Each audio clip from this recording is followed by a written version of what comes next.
जय हिंद दोस्तों।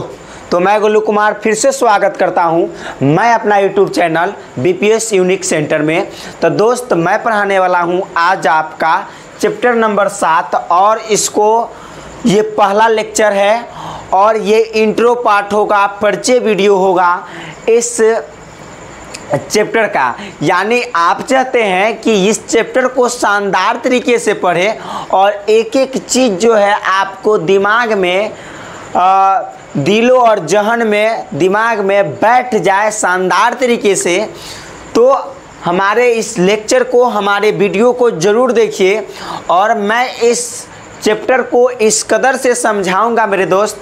इस चैप्टर को आज हम इस कदर से समझाऊंगा कि आपको एनी टाइम के लिए याद रहेगा। या तो आप एग्ज़ाम में बैठेंगे मेन एग्ज़ाम में तब पर भी, या आप क्लास में टेस्ट दीजिएगा तब पर भी, डजंट मैटर। लेकिन मेरे दोस्त एक यहाँ पर शर्त है कि वीडियो टोटल देखना पड़ेगा। जितना हम आपको बताएंगे उतना आपको ध्यानपूर्वक देखना पड़ेगा और समझना पड़ेगा। आज के बाद से आप ये नहीं कह सकते हैं मेरे दोस्त कि आपको निर्देशांक ज्यामिति समझ नहीं आता है, कोऑर्डिनेट ज्योमेट्री समझ नहीं आता है। यानी चैप्टर नंबर 7 है। चैप्टर नंबर कितना? 7 है, जिसका नाम है निर्देशांक ज्यामिति यानी कोऑर्डिनेट ज्योमेट्री। यानी इस चैप्टर में हमें क्या पढ़ना है, क्या पढ़ना है उससे पहले परिचय जानना जरूरी है कि क्या क्या पूछता है।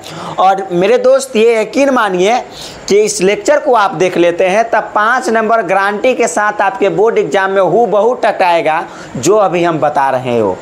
ठीक है, तो यहाँ पर आप जो है ध्यान से देखेंगे और वीडियो को समझेंगे। ठीक है, तो चलिए हम वीडियो को स्टार्ट करते हैं, एक एक चीज़ को समझाते हैं। चलिए दोस्त, और हाँ मेरे दोस्त यहाँ पर आपसे रिक्वेस्ट है, क्या रिक्वेस्ट है कि अगर मेरे वीडियो पसंद आता है तो हमारे चैनल को सब्सक्राइब जरूर कीजिएगा। ओके, और अपने दोस्त के साथ शेयर जरूर कर दीजिएगा इस वीडियो को ताकि वो भी सीख सके। तो चलिए यहाँ पर स्टार्ट करते हैं और समझते हुए चलते हैं शानदार तरीके से एक एक चीज़ों को। ठीक है, चलिए यहाँ पर हमने कुछ यहाँ पर लेते हैं और शानदार तरीके से एक एक चीज़ को समझते हुए चलते हैं। चैप्टर नंबर 7 जिसका नाम है निर्देशांक ज्यामिति यानी इंग्लिश में इसको हम कोऑर्डिनेट ज्योमेट्री के नाम से जानते हैं। इतना था आप लोग समझ गए। चैप्टर 7 जिसका नाम है निर्देशांक ज्यामिति यानी कोऑर्डिनेट ज्योमेट्री। ओके, चलिए इस चैप्टर की बात करें तो सबसे पहले मेरे दोस्त आपको ये जानना पड़ेगा, सबसे पहले आपको ये जानना पड़ेगा कि एक्स अक्ष क्या होता है, वाई अक्ष क्या होता है। एक्स अक्ष क्या होता है और वाई अक्ष क्या होता है। तो मेरे दोस्त इसका सिंपल सी डिफिनीशन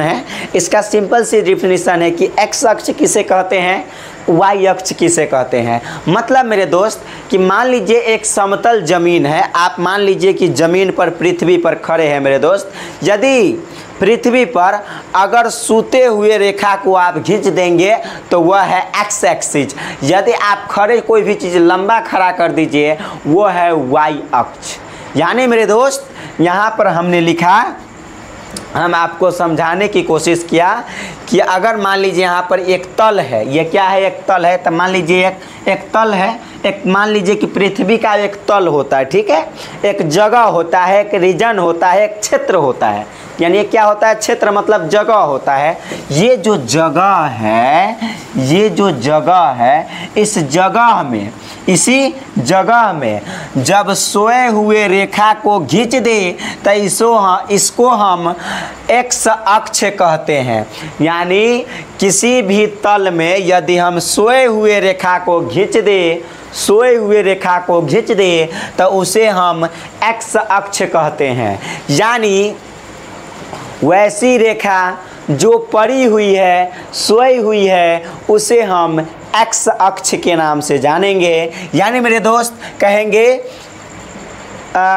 परिरेखा का दूसरा नाम है मेरे दोस्त क्षैतिज रेखा। क्षैतिज रेखा किताबी लैंग्वेज में, आप परिरेखा अपनी भाषा में तो कहेंगे क्षैतिज रेखा। किसी भी तल में क्षैतिज रेखा या किसी भी तल में क्षैतिज रेखा या आप कह सकते हैं परिरेखा को आप क्या कहेंगे, एक्स अक्ष कहेंगे। इस तल में कौन सा, मतलब किसी भी तल नहीं, यहाँ पर एक निर्देशांक तल है। ये कौन सा तल है मेरे दोस्त, ये निर्देशांक तल है। ये कौन सा तल है, निर्देशांक तल है।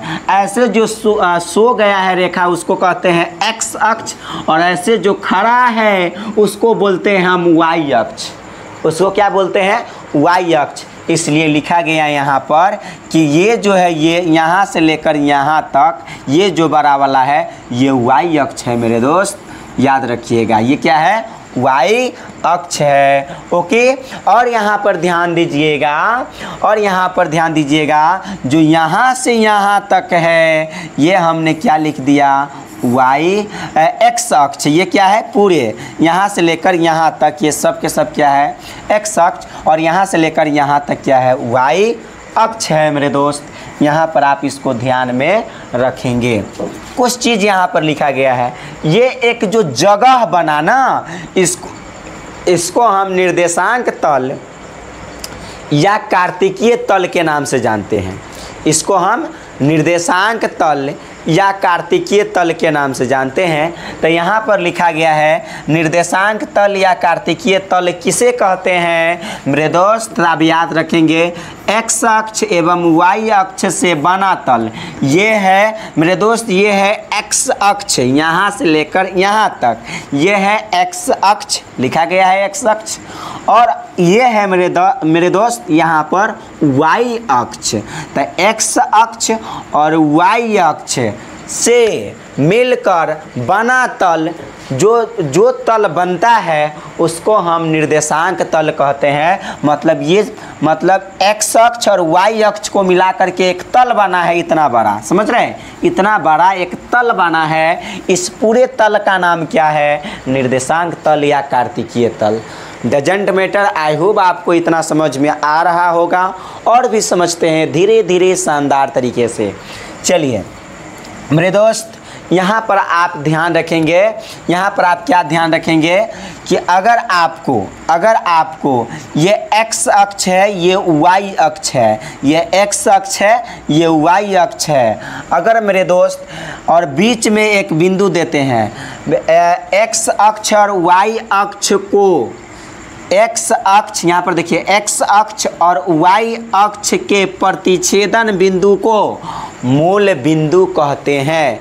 मतलब वह बिंदु जो एक्स अक्ष और वाई अक्ष के एक दूसरे पर काटती है उसे हम मूल बिंदु कहते हैं। मतलब मेरे दोस्त, ये एक्स अक्ष हुआ, ये वाई अक्ष हुआ, एक दूसरे कौन सा बिंदु पर कटा, तो ये बीच वाले बिंदु पर कटा एक दूसरे, मतलब ये और ये दोनों ही बिंदु ये बीच में कटा, तो इसको हम बोलते हैं मूल बिंदु। क्या बोलते हैं, और मूल बिंदु को मेरे दोस्त ओ से दिखाते हैं। यहाँ पर ओ लिखा गया है, क्या लिखा गया है, यहाँ ओ लिखा गया है। तो मूल बिंदु को किससे दिखाते हैं, ओ से दिखाते हैं। और मूल बिंदु को हम इंग्लिश में ओरिजिन पॉइंट कहते हैं। क्या कहते हैं, ओरिजिन पॉइंट कहते हैं, ध्यान रखेंगे।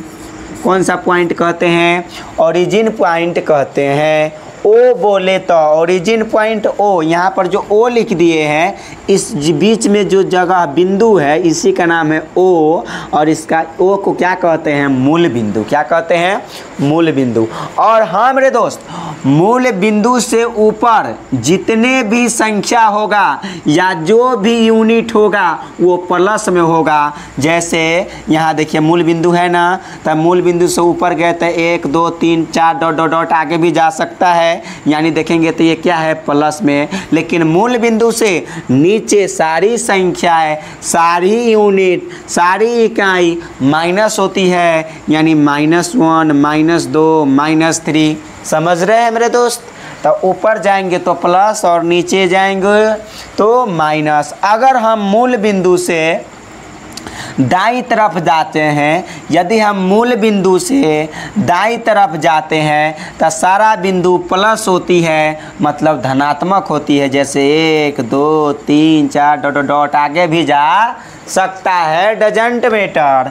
उसके बाद मेरे दोस्त यहाँ पर समझिएगा, अगर यहाँ पर है मूल बिंदु और मूल बिंदु से बाईं तरफ मतलब इस तरफ सारा के सारा बिंदु माइनस होती है। अगर आप मूल बिंदु से इधर जाएंगे तो सारा बिंदु प्लस, अगर आप मूल बिंदु से इधर जाएंगे तो सारा बिंदु माइनस, अगर आप मूल बिंदु से ऊपर जाएंगे तो प्लस, अगर आप मूल बिंदु से नीचे जाएंगे तो माइनस।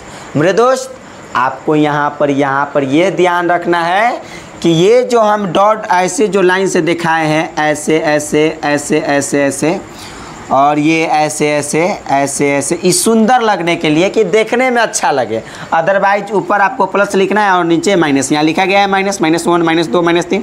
और अदरवाइज यहाँ पर आपको इधर जाएंगे तो प्लस 1 2 3 4 और इधर जाएंगे तो -1 -2 -3 -4 जो भी होगा आगे आप लिख सकते हैं, डजंट मैटर। समझे यहाँ पर। लेकिन ये मूल बिंदु के बाद यहाँ पर एक मतलब 1 यूनिट छोड़कर यहाँ से लेकर यहाँ तक 1 यूनिट होता है, एगो बिंदु होता है, 1 इकाई होता है। समझ रहे हैं, यहाँ से लेकर यहाँ तक। ओके, तो आई होप यहाँ पर इतना आप समझ गए होंगे।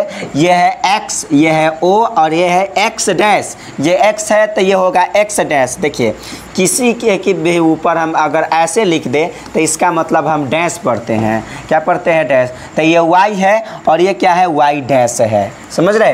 तो y और y डैश होगा तो y अक्ष और x डैश मिलकर होगा x अक्ष। सिंपल सी मतलब है। समझ रहे?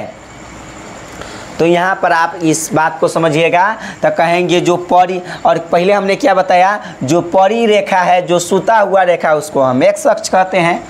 परी रेखा कहने का मतलब क्षैतिज रेखा है। परी रेखा कहने का मतलब है क्षैतिज रेखा, ध्यान रखेंगे। और जो खड़ी रेखा है उसको हम कहते हैं y अक्ष। क्या कहते हैं? y अक्ष। ओके, y अक्ष। ठीक है। इसको हम किताबी भाषा में आप बोल सकते हैं ऊर्ध्वाधर रेखा, मतलब खड़ी रेखा। समझ रहे हैं?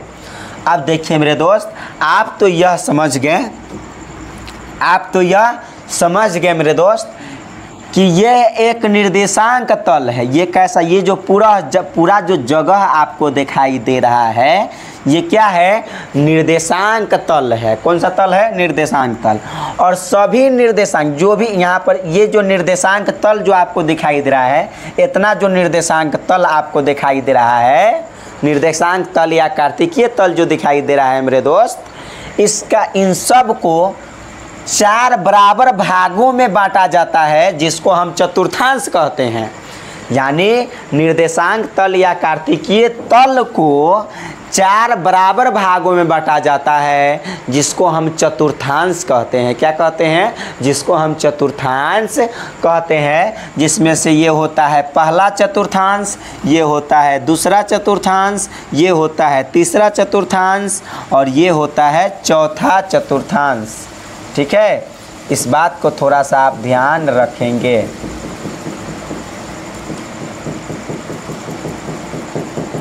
ठीक है, ये यहाँ पर क्या है मेरे दोस्त? तो यहाँ पर चतुर्थांश है। इस बात को ध्यान रखिएगा कि यहाँ पर क्या होगा? चतुर्थांश होगा। ओके, देखिए यहाँ पर किसी कारण बस यहाँ पर मिट गया होगा, यहाँ पर चतुर्थांश ही लिखा गया है। Doesn't matter. क्या लिखा गया है? चतुर्थांश। चतुर्थांश। ओके, ये चतुर्थांश ही होगा। ओके, यहाँ पर इस बात को ज़रूर समझिएगा मेरे दोस्त। ये पहला चतुर्थांश है, ये दूसरा चतुर्थांश, ये तीसरा चतुर्थांश, ये चौथा चतुर्थांश। यानी निर्देशांक तल या कार्तिकीय तल को कितने भाग में बांटा जाता है? 4 भागों में। इसी को हम क्या कहते हैं? चतुर्थांश कहते हैं। पहला चतुर्थांश, दूसरा, तीसरा और चौथा। चलिए, पहले चतुर्थांश का जो निर्देशांक होता है, पहले चतुर्थांश का जो निर्देशांक होता है, निर्देशांक कहेंगे मेरे दोस्त। क्या कहेंगे? पहले चतुर्थांश का जो निर्देशांक होता है वह प्लस और प्लस होता है। पहले चतुर्थांश का निर्देशांक क्या होता है? प्लस और प्लस होता है, इसको आप ज़रूर ध्यान रखें। मेरे दोस्त कहेंगे कैसे प्लस प्लस हो जाएगा? देखिए आसान तरीके से हो जाएगा। देखिए आप कहेंगे लिखने के क्रम में पहले x लिखा जाता है फिर y लिखा जाता है, तो x के वैल्यू भी देखिए इस वाले रीजन में, इस वाले जगह की बात करें तो x का वैल्यू भी प्लस है और y के वैल्यू भी क्या है? तो देखिए यहाँ से इधर गए तो प्लस है y का वैल्यू 1 2 3 और इधर है, इधर भी है 1 2 3, यानी x भी वैल्यू प्लस में y भी वैल्यू प्लस में, इसलिए प्रथम चतुर्थांश का जो निर्देशांक होता है वह प्लस कॉमा प्लस होता है। यानी कल के क्वेश्चन पूछ दे आपको से कोनो कि 12,6 किस चतुर्थांश में स्थित है, तो कहिएगा पहला चतुर्थांश में। कहिए कैसे? क्योंकि दोनों ही प्लस में है ना, दोनों क्या है? प्लस में। पहले कुछ नहीं, इसका मतलब छुपा हुआ है, छुपा हुआ है तो प्लस है, सिंपल सी मतलब। ठीक है, यहाँ कुछ नहीं, इसका मतलब छुप गया, छुपता क्या है? प्लस। यानी अगर प्लस प्लस आपको दिखाई दे तो कहेंगे प्रथम चतुर्थांश होगा। ठीक है, आई होप आपको इतना समझ में आया होगा। अब देखिए अगर हम दूसरे चतुर्थांश की बात करते हैं, अगर हम दूसरे चतुर्थांश की बात करते हैं मेरे दोस्त, तो अगर हम दूसरे चतुर्थांश की बात करते हैं तो आपको पता है कि पहले x लिखेंगे फिर y लिखेंगे। पहले x लिखना है फिर y लिखना है, तो यहाँ पर कहेंगे कि x का वैल्यू इधर देखिए मूल बिंदु से इधर आया तो माइनस है, यानी इस वाला जगह की बात करेंगे तो x इधर y इधर है, यानी x का वैल्यू क्या होगा? माइनस। x का वैल्यू सब क्या यहाँ पर माइनस है ना, तो x का वैल्यू यहाँ पर होगा माइनस और y के वैल्यू ऊपर क्या है? प्लस। तब माइनस प्लस कहेगा तो दूसरा चतुर्थांश होगा, सिंपल सी मतलब है। ओके, अगर हम तीसरे चतुर्थांश की बात करते हैं तो तीसरे चतुर्थांश का निर्देशांक क्या होगा? तीसरा चतुर्थांश। तो तीसरे चतुर्थांश तो देखेंगे तो x भी माइनस और y जाएंगे तो नीचे भी माइनस, मतलब पहले x होता है, पहले x का मान लिखते हैं फिर y का मान लिखते हैं, तो x भी माइनस y भी माइनस, यानी आप कहेंगे मेरे दोस्त कि तीसरे चतुर्थांश का जो निर्देशांक होता है वह माइनस और माइनस होता है। यानी कल के क्वेश्चन पूछ दे आपको -1, -12 निर्देशांक -1, -12 कौन सा चतुर्थांश में होगा, तो आप कहेंगे तीसरे चतुर्थांश में होगा, क्योंकि तीसरे चतुर्थांश में x भी माइनस होता है y भी माइनस होता है, ये माइनस कॉमा माइनस, ये कौन सा चतुर्थांश का है? तो आप कहेंगे तीसरे चतुर्थांश के है। आई होप आप इतना समझ गए होंगे। ठीक है, तो यहाँ पर देखिए थोड़ा ध्यान से, अगर हम बात करते हैं मेरे दोस्त, अगर हम बात करते हैं चौथे चतुर्थांश का, चौथे चतुर्थांश को देखिएगा तो आपको पता है कि पहले x का मान लिखते हैं फिर y का मान लिखते हैं। तो x के वैल्यू देखेंगे तो इधर प्लस है ना, प्लस 1 2 3, और y के वैल्यू देखेंगे तो माइनस है। इसका मतलब यहाँ पर करेंगे प्लस और इधर करेंगे तो माइनस, तो यहाँ पर x का वैल्यू प्लस हो गया और y के वैल्यू माइनस, तो प्लस माइनस यानी निर्देशांक प्लस माइनस रहे तो चौथा चतुर्थांश होगा। यानी कल के क्वेश्चन कोई पूछ दे आपसे 12, -12 कौन सा चतुर्थांश में है, तो कहना मेरे दोस्त पहले प्लस है बाद में माइनस है, यानी x के वैल्यू पहले प्लस होगा, x के वैल्यू क्या होगा? पहले इस जगह के लिए देखेंगे तो x के वैल्यू प्लस, y के वैल्यू माइनस, तो यह होता है चौथे चतुर्थांश। कौन सा चतुर्थांश? चौथे चतुर्थांश। देखिए अगर आपको याद नहीं रहता है और एनी टाइम के लिए थोड़ा भी कन्फ्यूजन न रहे और एनी टाइम के लिए याद रखना है, ऐसे तो आप समझ गए होंगे, लेकिन आपको तब पर भी अगर कन्फ्यूजन रहता है तो मेरे ट्रिक के फॉलो करें। प्रथम चतुर्थांश तो प्लस प्लस होता है और तीसरे चतुर्थांश माइनस माइनस होता है। प्रथम चतुर्थांश क्या होता है? प्रथम चतुर्थांश क्या होता है मेरे दोस्त? तो प्रथम चतुर्थांश प्लस प्लस और तीसरे चतुर्थांश माइनस माइनस। तो प्रथम और तीसरे तो ऐसा ही याद हुआ कि प्रथम प्लस प्लस और तीसरा माइनस माइनस, और चौथा को याद रखना है तो याद रखना है प्लस नेगेटिव, प्लस या +4 याद रखिएगा। अगर आप +4 याद रखते हैं, +4 याद रखते हैं तो प्लस कहने का मतलब पहले प्लस और 4 कहने का मतलब चौथा चतुर्थांश, पहले प्लस बाद में माइनस, तो कहेंगे ये चौथा चतुर्थांश है। और दूसरा को याद रखना है तो इसका प्लस देना है, माइनस प्लस, बात रहे ख़त्म। अगर प्लस माइनस का रहेगा तो +4 आप याद रखिएगा, प्लस कहने का मतलब पहले प्लस और 4 कहने का मतलब चतुर्थांश, चौथा चतुर्थांश, 4 कहने का मतलब है चौथा चतुर्थांश, 4 कहने का मतलब है चौथे चतुर्थांश। चौथा चतुर्थांश का जो निर्देशांक होता है वह पहले प्लस बाद में माइनस होता है, तब प्लस माइनस कहेगा चौथे चतुर्थांश, और माइनस प्लस कहेगा तो दूसरा चतुर्थांश, और प्लस प्लस कहेगा तो कहेंगे पहला चतुर्थांश, और माइनस माइनस कहेगा तो तीसरे चतुर्थांश। ऐसे आप यहाँ पर हम जो जैसे बताए हैं उस कंडीशन से भी आप समझ सकते हैं, ठीक है। पहला चतुर्थांश प्लस प्लस, दूसरा चतुर्थांश जो है यहाँ पर माइनस प्लस होगा क्योंकि x का वैल्यू इधर करेंगे माइनस और y के वैल्यू करेंगे प्लस, और यहाँ पर तीसरे चतुर्थांश माइनस होगा क्योंकि x भी माइनस y भी माइनस। अगर चौथे चतुर्थांश की बात करेंगे तो x का वैल्यू यहाँ पर प्लस हो जाएगा, x का वैल्यू क्या होगा इधर प्लस में, और y की वैल्यू नीचे माइनस में है, तो प्लस माइनस, ये चौथे चतुर्थांश है। तो इस बात को आप ज़रूर जो है ध्यान में रखेंगे, ठीक है। यहाँ पर इस बात को ज़रूर आप ध्यान में रखेंगे, ठीक है। अब देखिए मेरे दोस्त, यहाँ पर लिखा है पॉइंट में कुछ बात लिखे हैं। अगर आप तो इतना जानते हैं इसका नाम होता है बराबर, लेकिन आपको ये त्रिपल देता है, इसका नाम होता है निर्देशांक या नियामक, नियामक या निर्देशांक। इस बात को आप ध्यान रखिएगा। यदि आपको त्रिपल लाइन मिल जाए तो इसको आप कहेंगे, इसको आप क्या कहेंगे मेरे दोस्त, इसको आप क्या कहेंगे, नियामक या निर्देशांक। ओके, आई होप इतना आप लोग आप जो है समझ गए होंगे। अब इससे संबंधित जो तथ्य है उसको हम बताते हैं, उसको आप बिना कॉन्सेप्ट क्लियर किए बिना इस चैप्टर को आप नहीं बना सकते हैं। समझ रहे हैं मेरे दोस्त? तो चलिए, इतना आई होप आप समझ गए होंगे। यहाँ अब चलते हैं आगे, अब चलते हैं आगे, चलिए आगे चलते हैं, ध्यान दीजिएगा। संघर्ष ही जीवन है, इससे डरना नहीं लड़ना सीखे। मतलब मेरे दोस्त, संघर्ष ही जीवन है, इससे डरना नहीं लड़ना सीखे। ओके, तो इस बात को थोड़ा सा ध्यान रखेंगे। और आगे यहाँ पर महत्वपूर्ण तथ्य यानी इम्पोर्टेंट फैक्ट्स क्या है उसके बारे में आप ध्यान देखें, ध्यान से आपको देखना पड़ेगा, डजंट मैटर, ठीक है। देखिए, महत्वपूर्ण तथ्य पहला है मूल बिंदु। क्या है मेरे दोस्त? अगर हम मूल बिंदु की बात करते हैं, मूल बिंदु, तो कहा मूल बिंदु यानी मूल बिंदु को हम ओ से दिखाते हैं। देख सकते हैं यहाँ पर मूल बिंदु को हम किससे दिखाते हैं मेरे दोस्त?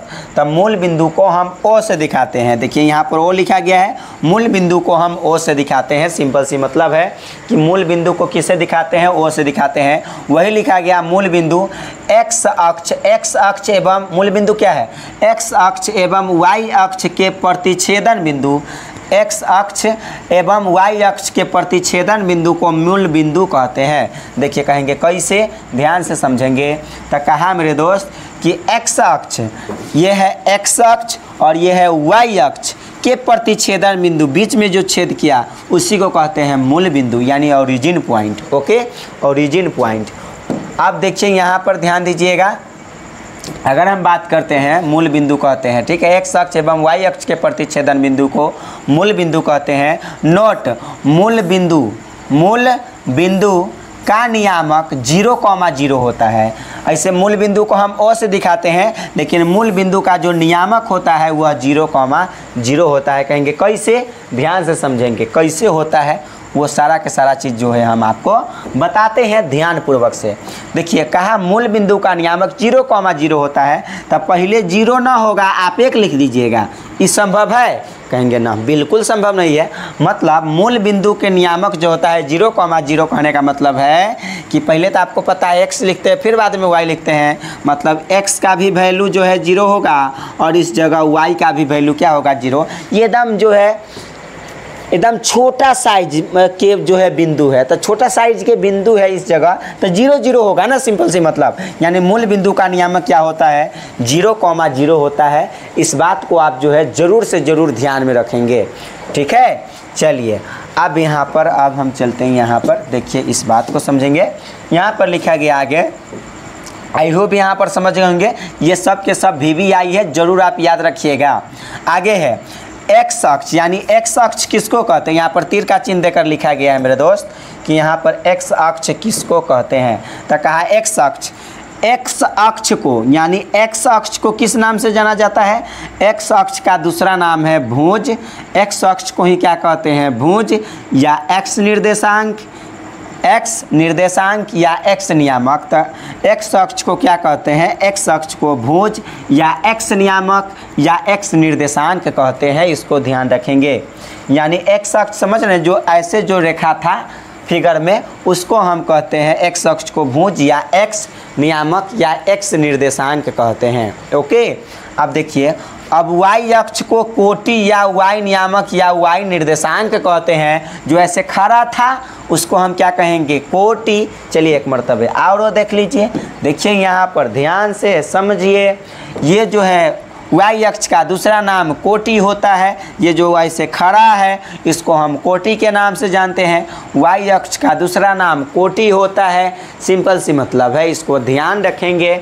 एक्स अक्ष का दूसरा नाम भुज होता है। भुज बोले तब पर भी, या एक्स नियामक बोले तब पर भी बात बराबर है, या एक्स निर्देशांक बोले तब पर भी बात बराबर है। बात को ध्यान रखेंगे। चलिए यहाँ पर तो ये हो गया ना कि वाई अक्ष को कोटि या वाई नियामक या वाई निर्देशांक कहते हैं। एक्स अक्ष को भुज या एक्स नियामक या एक्स निर्देशांक कहते हैं। एक्स अक्ष बोले तो ऐसे सोया हुआ, वाई अक्ष बोले तो ऐसे खड़ा वाला। समझ रहे? चलिए अब हम आगे आपको समझाना चाहते हैं। आगे समझिए, कुछ और लिखा गया है, अपने कॉपी में सब के सब उतार लीजिएगा।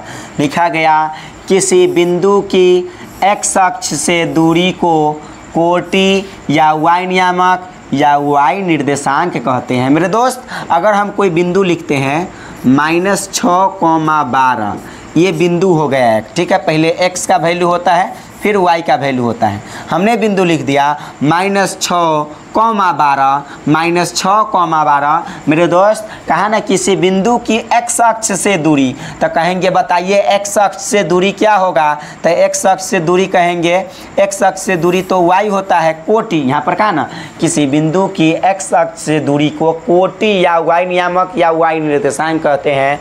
यानी अगर आपको एक्स अक्ष से दूरी पूछा जाए तो वाई का वैल्यू बताइएगा। अगर आपको एक्स अक्ष से दूरी पूछेगा इस बिंदु में तो क्या कहिएगा, एक्स अक्ष से दूरी पूछ रहा है तो कहेंगे वाई के वैल्यू बताएंगे कितना, 12। यदि आपको वाई अक्ष से दूरी पूछ रहा है, वाई अक्ष से दूरी पूछ रहा है, तो यहाँ पर हम -6 बताएंगे एक्स का वैल्यू।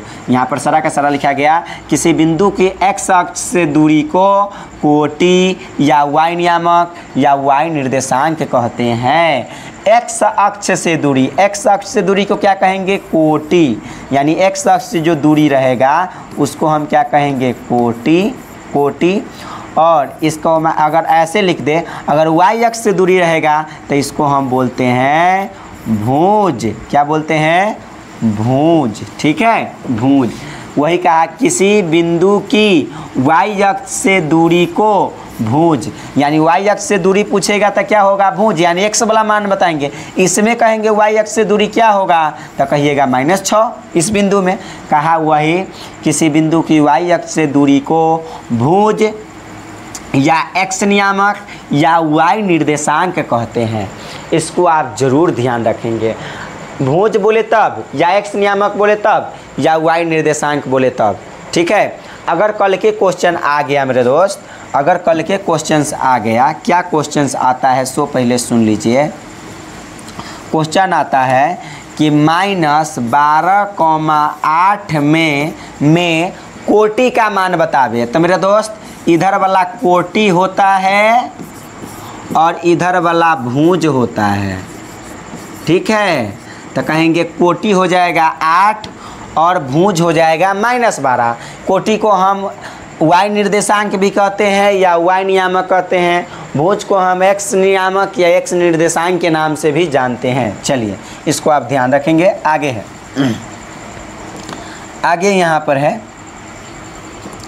एक्स अक्ष पर स्थित वाई नियामक 0, या आप 0 ऑप्शन में न रहे तो ये मार सकते हैं x,0। कहा ना कि एक्स अक्ष पर, जब भी कहेगा कि एक्स अक्ष पर स्थित वाई नियामक बताने के लिए तो 0 कहेंगे। एक्स के बाद क्या होगा, 0 ना। अगर आपको एक्स अक्ष बोल दिया तो वाई का वैल्यू 0 होगा। अगर आपको वाई अक्ष बोल दिया, वाई अक्ष बोल दिया तो एक्स का वैल्यू 0 हो जाएगा। ठीक है। यहाँ पर लिखा गया x अक्ष पर स्थित y नियामक क्या होता है 0, यानी y का वैल्यू क्या हो जाएगा 0। पहले x होता है फिर y होता है, तो या तो आप 0 यानी y का वैल्यू तो 0 होगा। अगर ऑप्शन में 0 न रहे तो x, 0 रहेगा ना, सिंपल सी मतलब है, क्या रहेगा x, 0 रहेगा, क्योंकि x अक्ष पर पूछा जाता है x, 0 होगा, सिंपल सी मतलब है। y अक्ष पर स्थित x नियामक, सारा का सारा क्वेश्चन पूछा जाता है। y अक्ष पर स्थित x नियामक क्या होगा, तो 0 होगा। x का वैल्यू, x नियामक पूछ ही रहा है, y अक्ष पर स्थित x नियामक, तो x नियामक जो पूछ रहा है x नियामक 0 होगा। x नियामक 0, या अगर ऑप्शन में 0 न रहे तो 0, y होगा। इसका भी मतलब है कि x का वैल्यू 0 है, यानी y अक्ष पर स्थित x नियामक क्या होता है 0, y। इस बात को ध्यान रखेंगे, इस बात को क्या रखेंगे, ध्यान रखेंगे। यही दोनों बात को और भी घुमा के पूछता है, यही दोनों बात को कैसे घुमा कर पूछता है जरा ध्यान दीजिएगा। घुमा कर ऐसे पूछता है कि बताइए x अक्ष का समीकरण क्या होगा, तो वह यही क्या बोल देता है, x अक्ष पर स्थित y नियामक बोल देता था, काम 35 नहीं हो जाता, लेकिन घुमा कर पूछता है मेरे दोस्त कि x अक्ष का समीकरण क्या होता है, तो याद रखेंगे y बराबर 0। अगर आपसे पूछे y अक्ष का समीकरण क्या होता है, तो याद रखेंगे यहाँ पर x बराबर 0 होता है। क्या होता है, x बराबर 0, और x अक्ष का समीकरण होता है y बराबर 0। इसको आप ज़रूर से ज़रूर ध्यान में रखेंगे, सिंपल सी मतलब है, ठीक है। तो y अक्ष पर स्थित x नियामक 0 या 0, y होता है, ठीक है, और x अक्ष पर स्थित y नियामक 0 या x, 0 होता है, और x अक्ष का समीकरण y बराबर 0 होता है, और y अक्ष का समीकरण x बराबर 0 होता है। इसको आप ज़रूर ध्यान रखेंगे, तब जाकर क्वेश्चन सारा के सारा जो है सॉल्व होगा, अन्यथा नहीं होगा। ओके, इस बात को आप ज़रूर से ज़रूर ध्यान में रखेंगे। ओके, चलिए अगर हम आगे की बात करते हैं, तो यहाँ पर लिखा गया मेरे दोस्त, दिए गए प्रश्नावली से संबंधित शर्त। आपको सबसे पहला शर्त में याद रखना पड़ेगा कि समबाहु त्रिभुज क्या है, तो समबाहु त्रिभुज की सभी भुजाएं आपस में क्या होती है, बराबर होता है।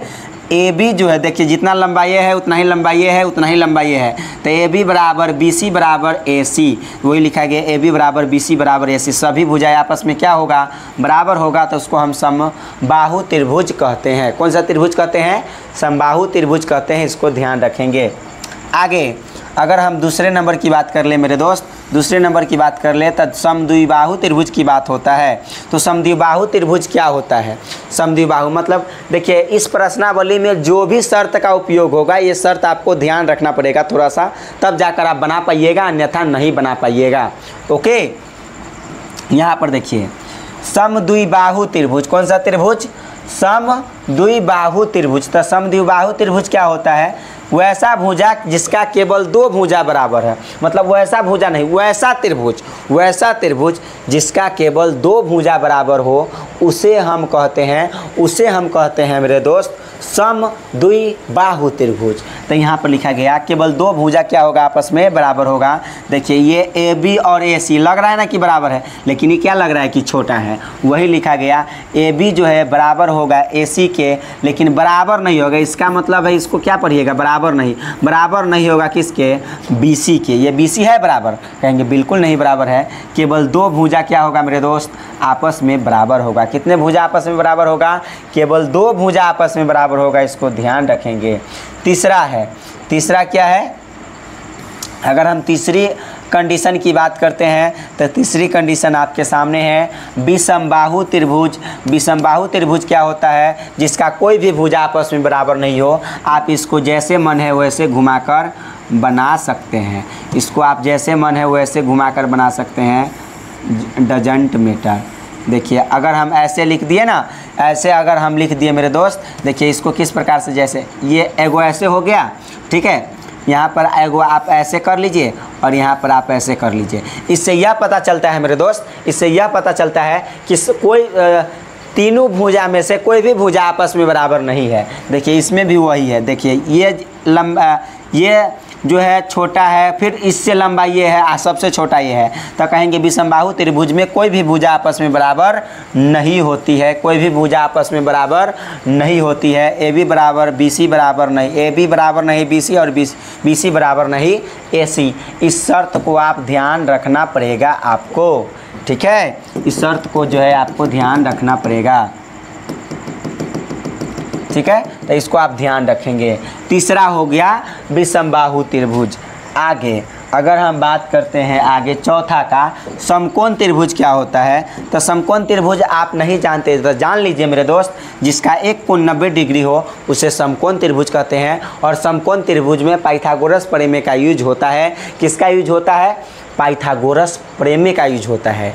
इसको आप ध्यान रखिएगा, किसका यूज होता है? पाइथागोरस प्रमेय का यूज होता है। इसका मतलब मेरे दोस्त, इसका मतलब मेरे दोस्त कहेंगे ए बी का वर्ग प्लस बी सी का वर्ग, मतलब ए बी के स्क्वायर और बी सी का स्क्वायर करके जोड़ देंगे तो ए सी के स्क्वायर के बराबर हो जाएगा। समझ रहे? यानी हम करते हैं यहाँ पर 3 के स्क्वायर और यहाँ पर करते हैं 4 के स्क्वायर और यहाँ पर करते हैं 5 के स्क्वायर, तो कहेंगे 3 के स्क्वायर हो जाएगा 9 और प्लस 4 के स्क्वायर हो जाएगा 16 और बराबर क्या हो जाएगा 5 के स्क्वायर 25। तो कहेंगे ये 9, 3 के स्क्वायर ए बी का वैल्यू था ना, ए बी का वैल्यू प्लस 4 के स्क्वायर ये बी सी का वैल्यू कितना है? ये 16 जो है बी सी का वैल्यू था कि नहीं बी सी का वैल्यू, और जो ये 25 क्या है? यह ए सी का वैल्यू है। ए सी है ना, ए सी, तो ये स्क्वायर ना है, सबका क्या है? स्क्वायर। हम स्क्वायर है ना की है, देखिए स्क्वायर कर दिए है ना, यानी 16 9 25 बराबर 25। यानी आपको ध्यान रखना पड़ेगा मेरे दोस्त कि A B square plus B C square बराबर ए सी स्क्वायर, अगर इस कंडीशन वाला शामिल हो तो इसको हम समकोण त्रिभुज के नाम से जानते हैं। कौन सी त्रिभुज के नाम से जानते हैं? तो आप याद रखेंगे समकोण त्रिभुज के नाम से जानते हैं।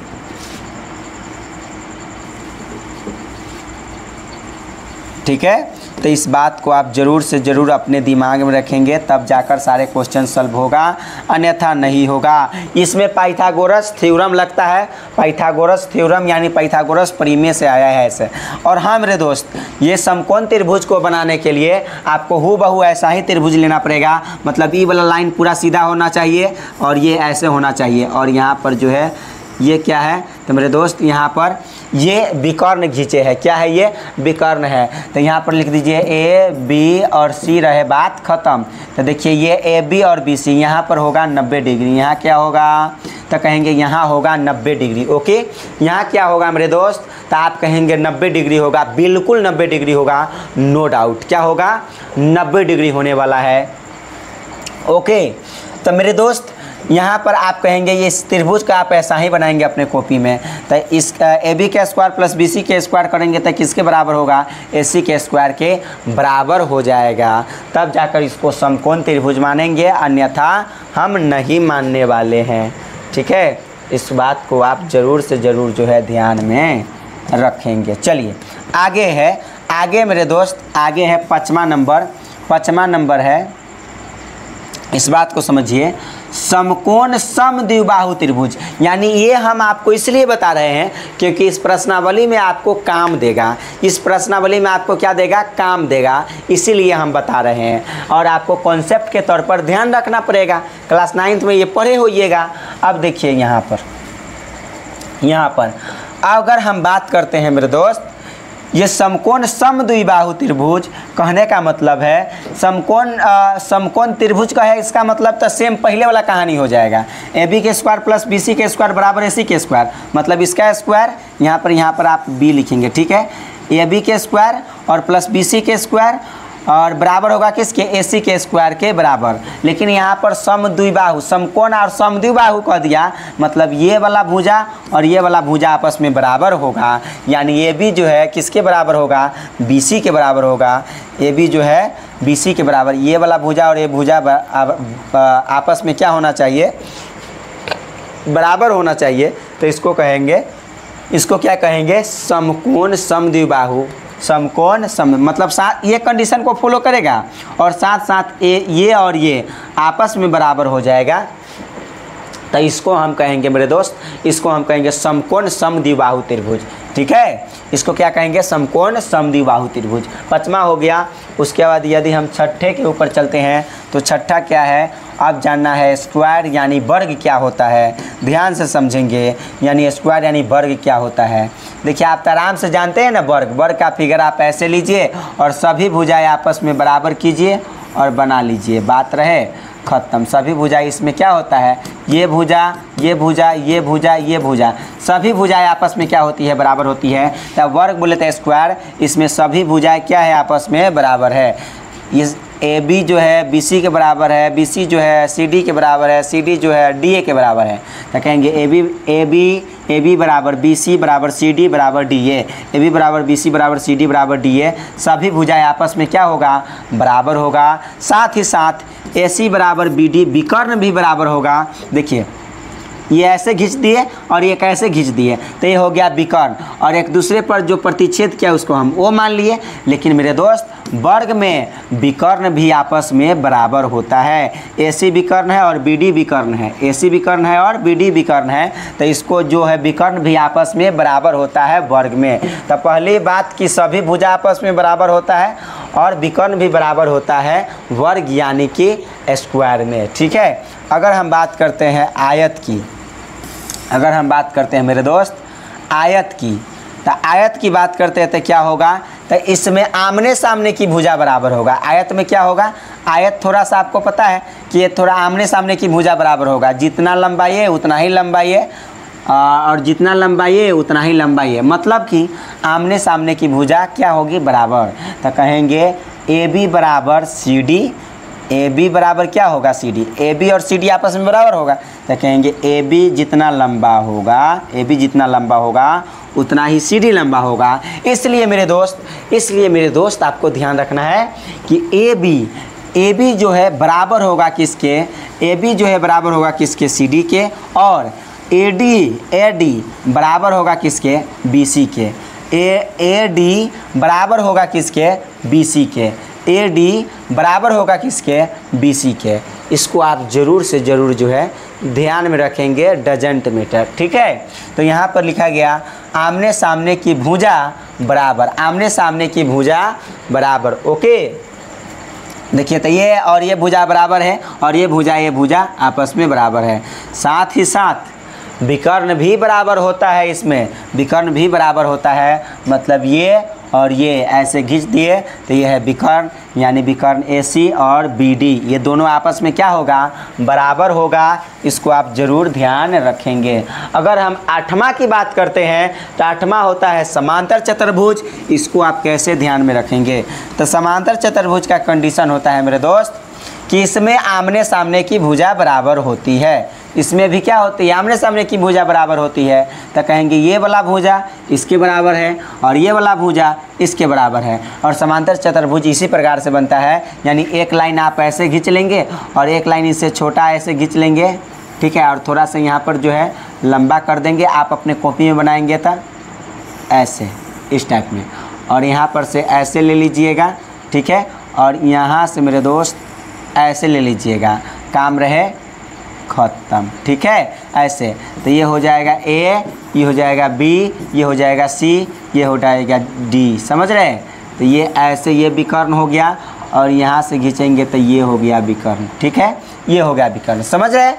और बीच में जो कट किया इसको हम O मान लेते हैं, क्या फ़र्क पड़ता है। इस प्रकार से समांतर चतुर्भुज का निर्माण होता है जिसमें आमने सामने की भुजा बराबर होती है। ये वाला भुजा इसके बराबर है, ये वाला भुजा इसके बराबर है, ठीक है, जिसमें जितना लंबा ये होगा उतना ही लंबा ये होगा, लेकिन थोड़ा सा इसको बैक कर दिया गया है, जैसे हमने बैक किया है, डजंट मैटर। समांतर चतुर्भुज ऐसा ही बनता है। तो आमने सामने की भुजा बराबर होगा, यानी ए बी किसके बराबर होगा, सी डी के। ए बी बराबर होगा किसके, सी डी के, और ये जो है ए डी बराबर होगा किसके, बी सी के। ए डी जो है बी सी के बराबर होगा, यानी आमने सामने की भुजा क्या होगा, आपस में बराबर होगा। ये इसके सामने है और ये इसके सामने है, ये वाला इसके, मतलब ये वाला सामने सामने बराबर, ये सामने सामने बराबर होगा, आमने सामने की भुजाएं बराबर होगा। लेकिन समांतर चतुर्भुज में एक विशेष स्पेशल केस होता है कि इसका विकर्ण बराबर नहीं होता है, यानी विकर्ण जो है आपस में बराबर नहीं हो सकता है मेरे दोस्त। विकर्ण छोटबर होता है। विकर्ण क्या होता है, छोट बड़ होता है। ये देखिए लंबा, ये छोटा, तो कहेंगे विकर्ण आपस में बराबर नहीं होता है। ठीक है, अगर हम आगे बात करते हैं समचतुर्भुज की, किसकी बात करते हैं? समचतुर्भुज की, तो कहेंगे समचतुर्भुज क्या होता है? समचतुर्भुज की सभी भुजाएं आपस में बराबर होते हैं। जितना लंबाई है उतना ही लंबाई है, उतना ही लंबाई है, उतना ही लंबाई है, सभी भुजाएं आपस में बराबर। लेकिन यहाँ पर विकर्ण बराबर इसका नहीं होता। देखिए विकर्ण एगो लंबा एगो छोटा हो गया ना, यानी विकर्ण इसमें बराबर, यानी समांतर चतुर्भुज में और समचतुर्भुज में विकर्ण बराबर नहीं होता है। देखिए लेकिन समचतुर्भुज में सभी भुजाएं आपस में बराबर होती है। समचतुर्भुज में सभी भुजाएं आपस में बराबर होती है। तो ए बी बराबर बी सी बराबर सी डी बराबर डी ए बी बराबर बी सी बराबर सी डी बराबर डी ए, सभी भुजाएं आपस में बराबर। लेकिन विकर्ण ए सी बराबर नहीं होगा, इसको क्या पढ़ते हैं? बराबर नहीं। ए सी बराबर नहीं होगा किसके? बी डी के, यानी ए सी और बी डी विकर्ण जो है बराबर नहीं होगा। आगे आप इस बात को समझिएगा संरेख क्या है। संरेख क्या होता है इस बात को आप ज़रूर से ज़रूर जो है ध्यान रखेंगे। संरेख हालांकि पूछता है, संरेख जो है बोर्ड एग्जाम में पूछता है संरेख होने का कंडीशन और शर्त, यानी जितने हमने 10 शर्त लिखा है ये 10 शर्त आपको बोर्ड एग्जाम में किसी भी रूप में आ सकता है। ठीक है, अगर हम संरेख की बात करते हैं मेरे दोस्त, तो संरेख क्या होगा? तो मान लीजिए कि हम एक लाइन लिए, ठीक है, एक लाइन लिए, यहाँ पर एक लिख दिया और एक यहाँ और एक यहाँ, ये हो गया ए और ये हो गया बी, या हो गया सी। तो कहेंगे ये जो लंबा है, ये जो लंबा है लाइन, तो कहेंगे ये लंबाई यहाँ से लेकर यहाँ तक तो ए सी है ना। ए सी किसको किसको मिलाकर होगा? तो ए बी हम बोल सकते हैं, ए बी क्या बोल सकते हैं? ए बी और बी सी, ए बी और बी सी मिला लेंगे तो इसको हम ए सी कहते हैं, यानी A B plus B C, A B plus B C, A B इतना और बी सी इतना, दोनों को जोड़ लेंगे तो बड़का मिल जाएगा, ए सी मिल जाएगा। ठीक है, इसको आप ज़रूर से ज़रूर जो है ध्यान में रखें। इस कंडीशन को हम फिगर बनाएंगे क्वेश्चंस को बनाते वक्त, तो इतना को आपको ध्यान रखना पड़ेगा।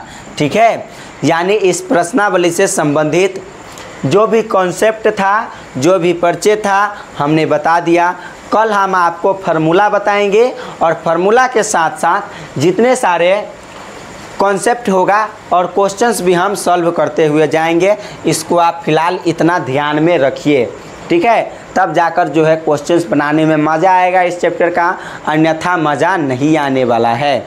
ओके, सो आप ज़रूर जो है आशा करते हैं कि आप लोग अच्छे से देखिएगा और ये वीडियो कैसा लगा कमेंट बॉक्स में ज़रूर बताइएगा दोस्त। अगर आप चाहते हैं कि इससे भी और भी अच्छे तरीक़े से हो तो कमेंट में बताएंगे कि ये वीडियो कैसा लगा। अगर आपको अच्छा लगा तो आप लोग ज़रूर अपने कमेंट में अपनी राय ज़रूर दीजिएगा। सो फिर मिलते हैं अगले वीडियो में, जब तक आप लोग अच्छे से पढ़ाई कीजिए। ओके, धन्यवाद।